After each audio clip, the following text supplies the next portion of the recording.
What happened on January 3rd with United States going down and capturing Maduro alive, bringing her back to stand trial? We all know about that. And it's been different talks. I'm going to do another one later today, maybe, on the scuttlebutt going around about us taking Cuba, Colombia, Mexico, and Greenland. There's a lot of stuff going around, a lot of people saying a lot of stuff. Even those on the right, Trump has not started a forever war. He is not a Bush, but there's military action and police action that can be taken to prevent forever wars, to keep people and things and entities in check. Whether you know it or not, China, Russia, Iran was making maneuvers down in Venezuela. You got the oil, largest reserve in the world. You got Latin America, you got South America, and Trump, United States have said for decades, centuries, the Monroe Doctrine, that we control what goes on in this hemisphere, rightfully, wrongly, amorally, whatever you want to call it. We make those statements to protect our influence in this area. Panama Canal and all such. So it is not without precedence that President Trump has made a move. The Democrats, Chuck Schumer, and all the rest have made fun of Trump, the first administration, not doing anything. But they are two-faced. Trump put a $15 million reward on Maduro's head. Biden come back and he got to Trump. So he put a $25 million reward on his head. Trump won't be outdone, if possible. Put a $50 million reward on Maduro's head. So now he took action. He went down there. So now we're going to go through some of the things that took place that happened. It says it's recorded. Make sure he get. All right. So, what went down, how it went down, what we have to look forward to in the future, and stuff like that. All right. So first, I don't know if you knew, it's been on the news. I saw some videos, read some articles on Maduro making some speeches that he had bought 5,000 missiles that would counter any activity that the United States would do.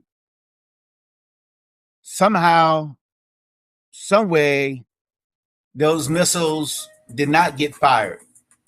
We may never know, but we want to go and see what information we have out there and what we can bring to you.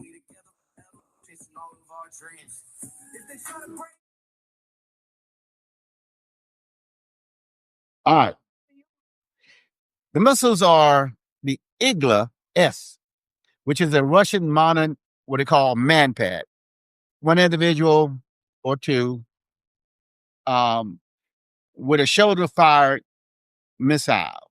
In October 2025, Nicolas Maduro went on national television and made a bold claim. He said Venezuela had 5,000 Russian Igla, man portable air defense missiles deployed across the country. 5,000 shoulder-fired missiles, 5,000 trained operators. His words were simple. The homeland must be impregnable. So what in the world happened? So NATO calls it the Grinch. I load up the pictures what I'm doing for my PowerPoint right now to Rumble and the other Substacks and the other. But I wanted to speak on this live while I'm also making the videos. Now, the Igla-S is Russia's modern manpad system. NATO calls it the Grinch. It is the fire and forget. You aim, pull the trigger, and the infrared seeker guides the missile. It can hit helicopters 6 kilometers away and over 3 kilometers high. One soldier, one missile, one dead aircraft. That is the boast that Maduro was making. Military officials, I'm sure, in the United States and other areas were concerned. Was he like in a lot of dictators making a boast he could not fulfill? We may learn about that later, maybe not. But that is something to consider. Now, January 3rd, 2026, at $10,000 to $15,000 each. So they cost $10,000 to $15,000 each. That stockpile represented at least $50 million in Russian hardware.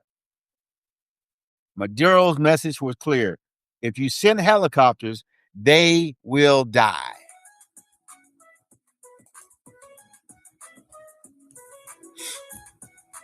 So now, let's take a look at the map. Now,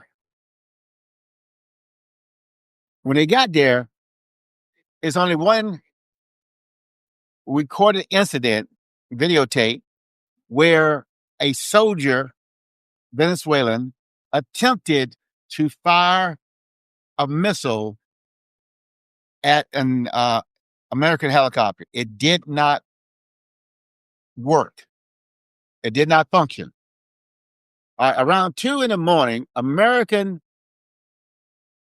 helicopters began flying over Caracas.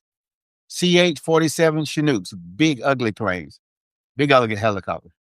But they were been on one. But I mostly flew when I was in the Air Force on the Navy's Sea Stallions, the CH-53 Stallions, massive aircraft, 30 meters long, flying low, roughly 100 feet above the city. This, as they say, is a dream scenario for manpad. You got them locked in. They're in range. They're on a predictable course generally. And once you touch off your trigger, it flies out. They have very little time to react. Pilots have very little room to maneuver at 100 feet or so. And generally, you'll have the crew chief or somebody looking out back, looking for those type of dangers. This is the dream scenario. They slow target, low altitude, no room to maneuver. The helicopter flew over for 2 hours, it's reported. So, break it down. You have different ones, have different scenarios I'm going to go over. 5 different theories that what could have, may have, might have happened. Some defense analysis watched the footage. They expected missile trails. You can get 5. Could you? It depends how the communication that they were jamming. So the United States came in jamming their radars, I'm sure, cell phone and other activity. So the communication would have been down. So if you see something, you shoot at it. Do you know you're shooting at American or you shooting at your own forces? So that might have been a problem. Don't know yet. They went in, expected missile trails. They expected explosions. These defense analysis. They expected heavy machine gun fire at the very least. They saw nothing. What's up with that?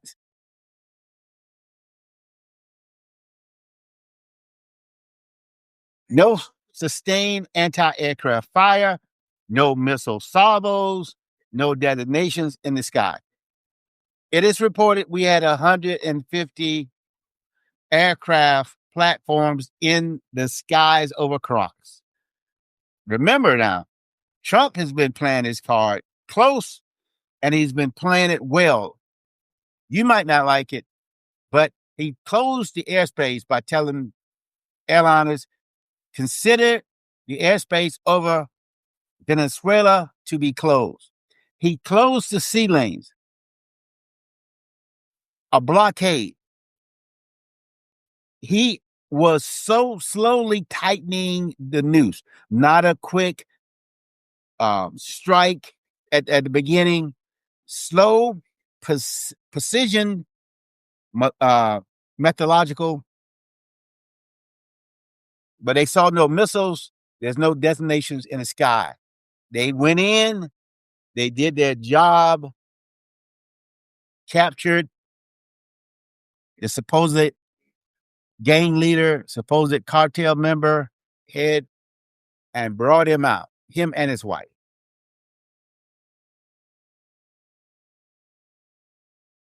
Now,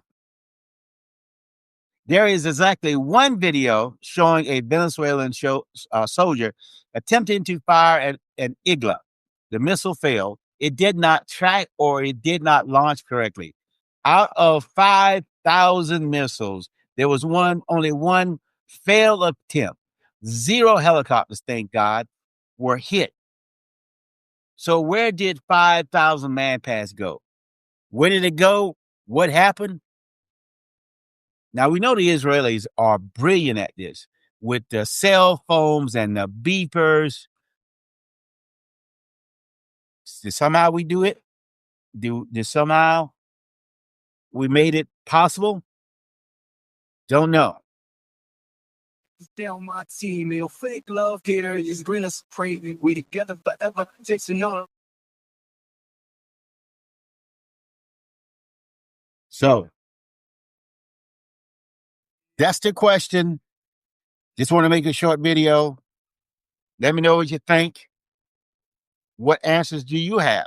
What other topics do you want me to get into? As you know me, I'm heavily into describing atheism for what it is, a belief-based system, abiogenesis and evolution, other belief-based systems. So let me know, and I'll be diving into how I process, investigated, and do investigate these topics. And I look forward to hearing from you and knowing what you think and hearing what you want to see. Please like, subscribe, and follow to know more. Thank you.